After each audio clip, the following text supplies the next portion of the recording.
Hello, everyone. Sometimes we look at TV like The Young and the Restless. And this is Kristoff St. John. We knew him as Neil Winters, and we see the smiling faces, but we don't know the story behind the life. It brings me honor to present to you today's lecture on the Royal Black in Elite. Now, Kristoff St. John, I'm going to admit I had a crush on him. Put a like down below if you had a crush too. I would rush home to see he and Drusilla work out their little antics on the Young and the Restless. I literally felt like I was inside of their relationship. But what we didn't know is that Kristoff was battling not only in his adult life, but what happened to him in his childhood. You see, Kristoff was born in New York on July the 15th, 1966. He grew up in Bridgeport, Connecticut, and some in LA. Now, his father was an actor and a writer, producer, and his name was Christopher. He was not raised, however, with his mother. Her name was Arlene. Allegedly, her family wasn't too keen on their nationality. So he was raised with a stepmother, and her name was Marie. Now, I would say Marie and Christopher, for all intents and purposes, were hippie types. And so much so that Marie, she kind of wanted to follow this Indian cult leader. Kristoff and Christopher made a documentary in 2014 called A Man Called God. In this documentary, they revealed that they lived as a cult, and they chronicled their life as cult members. Another thing that was revealed in this documentary was that Kristoff was touched as a child. So, from a little kid, he was dealing with that. Now, the father did escape away from the cult, took his son with him. Marie, she decided to stay for a little while because she was really into the cult. So, this is the type of life that his early life was. So, many times, like I said, we see these people on television, we don't know anything about them, but this is how it began. Now, upon returning, Kristoff began his acting career very early. He was really a natural. Like I said, his dad was also an actor. At the age of 10, he landed his first role in 1976, and he was on a show called Big John, Little John. Put a like down below. Have y'all ever seen that one? I don't recall that one. The first one I kind of remember him in is Alex Haley's Roots in 1979. He played a young Alex Haley. But then I really remember him when he played Denise Huxtable's boyfriend in The Cosby Show. Now, the world, however, began to really know him in 1991 when he played Neil Winters for 28 years on The Young and the Restless. Now, he was Drusilla's husband. They had children. I literally saw those kids grow up. It was just, I felt like I was a part of the family, but again, did not know that he was suffering the way he was behind the scenes. Now, Kristoff married a lady named Mia St. John. She was a boxer in 1991. They had a son, and his name was Julian. Kristoff was proud of his son. He loved his son. And though the couple didn't make it, they divorced in 1994, Kristoff still remained active in his son's life. In fact, he didn't even get remarried until many years later. And so he stayed active in his child's life.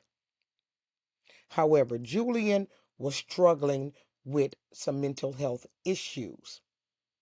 They included schizophrenia, allegedly, and allegedly there was some substance abuse involved as well. Now, his mother was trying her best to do the best that she could with him, as also, of course, his dad too. However, they were really struggling, so they decided to put him somewhere that he could get the mental help that he needed under 24-hour watch. Unfortunately, where they put him, allegedly called La Casa in Long Beach, California, weren't watching him like they should have. Because on November the 23rd, 2014, at only 24 years old, Kristoff's son took his own life. Kristoff really never, ever, ever got over the loss of his child. Though they tried to get his son help, the very people where they put his son did not give him the help that he needed. The family sued the place and everything, but I mean, what is money when your child is gone? My mother lost children, and I saw her go through that pain. I mean, it just, he never did recover. He truly didn't. He tried to live on. Like I said, in 2014, he did the show where he talked about, the man, his childhood and what he had gone through, but he did never recover. So what happened? Those close to the family later shared that Kristoff struggled deeply with grief following his son's death. He spoke publicly about his pain, the guilt many parents feel, and the difficulty that he had moving forward. In the years following Julian's passing, Neil, which we knew him as Neil on Young and the Restless, that's how close I feel to him. He experienced visible struggles. He faced legal issues, periods of hospitalization, and openly discussed his battles with depression and alcohol use.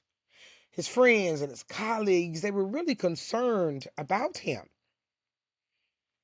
He would call his ex-wife, Mia, on the day that they found him. So Kristoff was really, again, struggling. He hadn't too long been checked out of a mental institution, and Mia, his ex-wife, said he shouldn't have been checked out of that. So when we look at the struggles that our youth are dealing with today and people in general are dealing with today, even people with money are not getting the help that they need. We need to keep an eye on our loved ones. We need to make sure that we're asking them questions, especially if they're dealing with grief and if they are dealing with substance abuse, because these two things kind of culminated on the day that they found him passed away. Let me get into that. But before I do, I want to thank everybody for joining me. You all don't forget to hit that like, share, and subscribe. I wanted to honor Neil's life today because in February is the anniversary of his passing. And so I always like to bring the royal black and elite, not only from the past, years and, centuries ago, but even in our remembrance. And I just did a remembrance video. It was short, but I left it down below for you there if you haven't watched it. And I just wanted to honor his life today. So he had been in and out of the hospital. He had been dealing with this, but Mia said that day he called her and she could tell something was wrong. And he told her that Julian had come to the door and that they were going to go on a walk, that they were going to go walking. And that's devastating because she knew something was wrong. Again, he had already tried to take his life at one time. He was in a mental institution. So Neil was going through a lot. However, in February 2019, he did take his life. They found him deceased. Now, the official cause of the passing was hypertrophic heart disease. However, it was found out that his alcohol content was 4 times over the limit, which meant he literally drank himself to passing. So that is how Neil lost his life. That's how everything kind of came together with his father, a little bit of history about his childhood, living in a cult, being schizophrenic, being touched as a child. All of this. Meanwhile, every day we looking at TV, mad because he cheating on Drusilla, or mad because Drusilla leaving him. So shallow when he was dealing with so much. So I wanted to bring this story to you. I hope that you enjoyed today's lecture. As you know, they are for entertainment and educational purposes only, and everything is alleged. Now, click down below, continue to learn, and I want to thank you for joining me for another great episode of Royal Black and Elite. Rest in peace to his surviving children, and if you know someone who is suffering, who is in depression, who has lost someone, y'all reach out. You never know. You may be the phone call that saves them from taking their life. Thank you for joining me.